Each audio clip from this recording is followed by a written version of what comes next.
Bonjour, je me présente, Sabrina, je travaille à la Caisse des dépôts, je suis située à Angers et je suis en charge du robot conversationnel. Moi c'est Pascal, je suis basé à Bordeaux avec Yann et on s'occupe du robot conversationnel de Didu. Nous sommes tous les trois à la direction de la stratégie client dans le cadre du domaine de la retraite au sein de la direction des politiques sociales. C'est parti!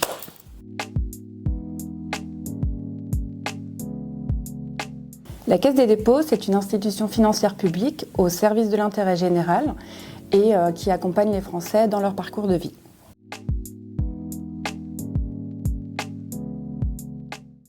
On a eu l'envie de mettre un chatbot sur les sites internet publics pour autonomiser les clients et développer les nouvelles technologies en général.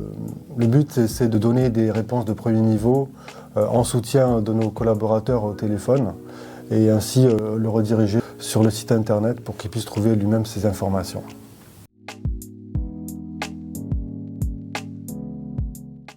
Donc on s'adresse aux personnes en activité professionnelle, aux retraités et aux employeurs des régimes de retraite dont on a la gestion.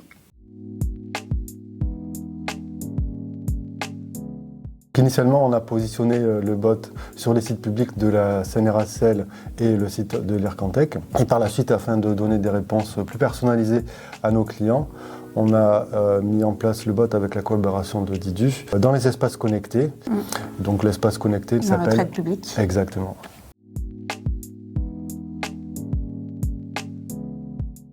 Au quotidien, on fait de l'analyse de conversation. Donc, ça consiste à aller voir comment les clients posent leurs questions. On vérifie que la réponse apportée est vraiment complète, auquel cas on va revoir peut-être les contenus. On va aussi identifier des nouveaux besoins. Donc là, on va faire de la création de connaissances. On fait aussi ce qu'on appelle du bench.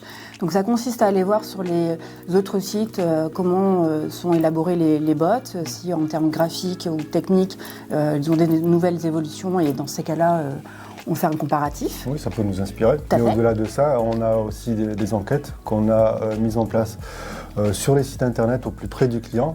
Et ça permet en tout cas un très bon retour au niveau des réponses assez rapidement. Ça nous a permis de valider nos hypothèses de départ par rapport aux évolutions qu'on a effectuées et mises en place grâce à l'aide de Didu. Et puis aussi, on a un club utilisateur interne à la caisse. Ça nous permet d'échanger nos bonnes pratiques.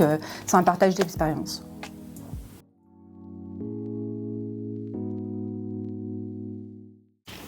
Au niveau des évolutions, on a mis en place une ouverture automatique de la boîte de dialogue, ce qui a permis d'augmenter la visibilité de la boîte et ainsi d'augmenter les conversations avec le bot.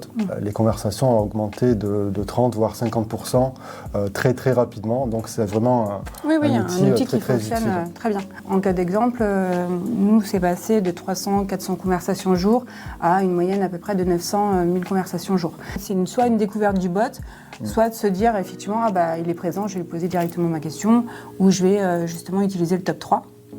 C'est un complément. Voilà, tout à fait. Donc ça fonctionne très très bien.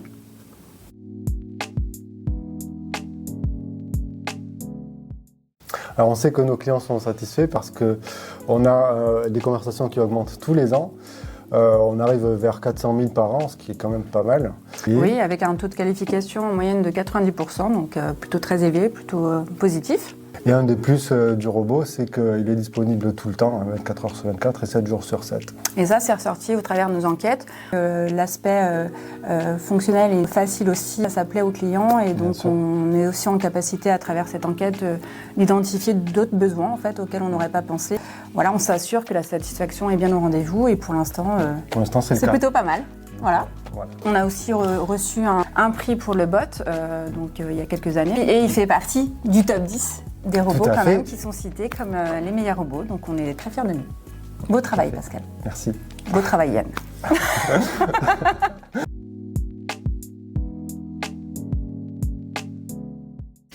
Alors on a été très soutenu à travers l'appui de Didu. Au niveau technique notamment, c'était très important au niveau structurel du robot. Et on a eu quoi d'autre au niveau de la CV5 ? Oui, tout à fait, la montée de version. On a eu aussi des gros travaux qui ont été menés au niveau technique sur la réintégration du bot dans l'espace personnalisé Ma Retraite Publique. Au quotidien aussi, du coup, on a des points d'échange à travers du coup, les stats. Et puis on identifie des axes d'amélioration aussi potentiels à travers des bugs ou des besoins clients auxquels on ne répond pas. Donc là, au quotidien, Laetitia nous appuie et nous aide. Merci Laetitia. Merci.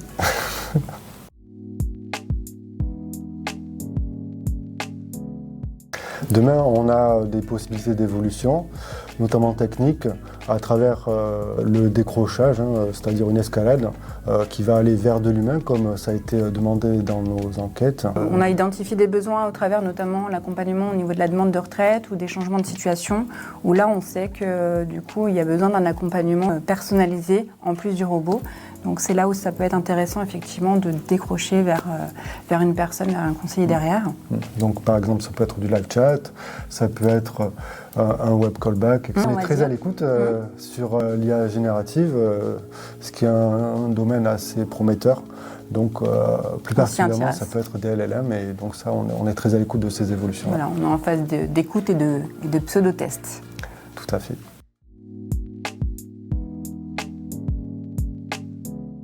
En un mot, c'est l'efficacité. Soutien.